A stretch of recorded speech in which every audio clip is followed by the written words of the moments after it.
this is the part where Pyramus and Thisbe decide to make some plans. So Postera Aurora, the following Aurora sun, had removed the nocturnal fires, and so that's our direct object. That's going to be the stars, and the sun had dried the Pruinos Erebos with Radiis. That's going to be an ablative of means.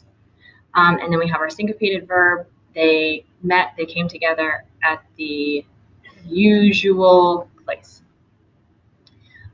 Then murmure parvo, in a small murmur with a small murmur. Questi is a perfect active participle, so we'll say having complained about many things first.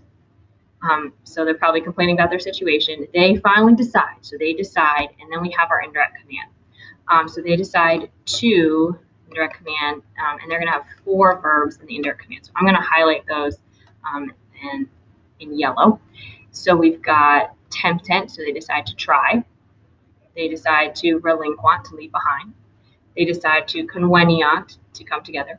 And they decide to lateant, to hide. Right.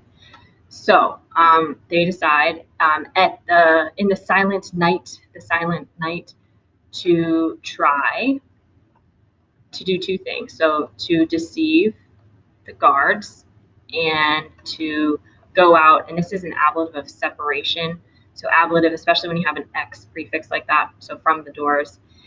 Then we have a cum clause. So this exierent over here is not part of the indirect command, but is part of its own little cum clause. So we could go either future perfect and make it temporal, or we could go perfect and make it a circumstantial cum clause. So, and when they have gone out from the house, another ablative of separation here.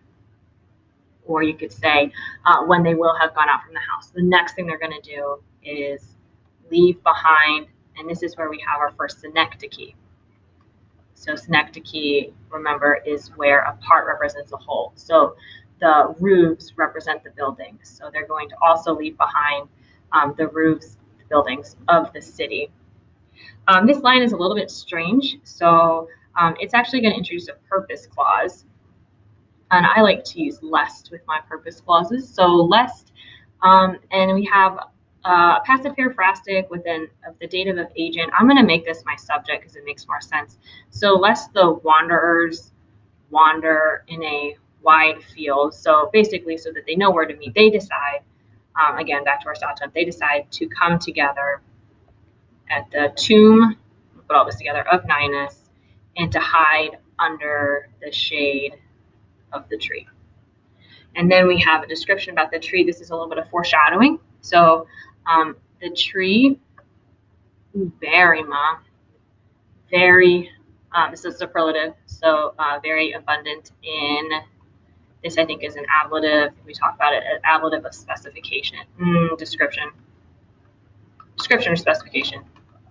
Both are acceptable.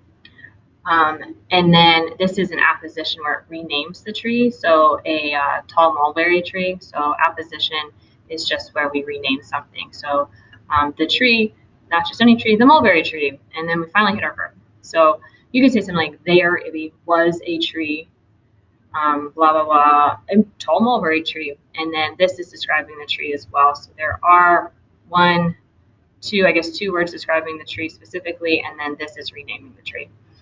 Contemporary means neighboring or close to, bordering might be better, bordering to a cool stream, fountain,